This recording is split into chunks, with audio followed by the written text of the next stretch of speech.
Hello guys, to this cooking guys, magluluto tayo ng ginisang sardinas na may kamatis, bawang at saka sibuyas guys.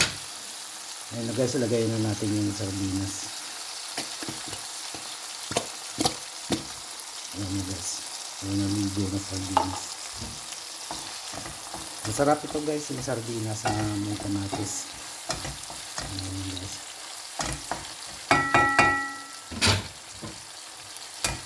Tapos lagyan natin ng itlog. Ayan na guys, yung itlog.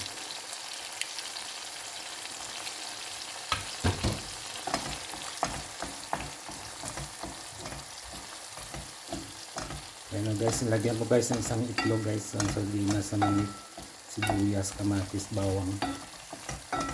Ayan na guys. Thank you for watching guys, and see you again in another cooking videos.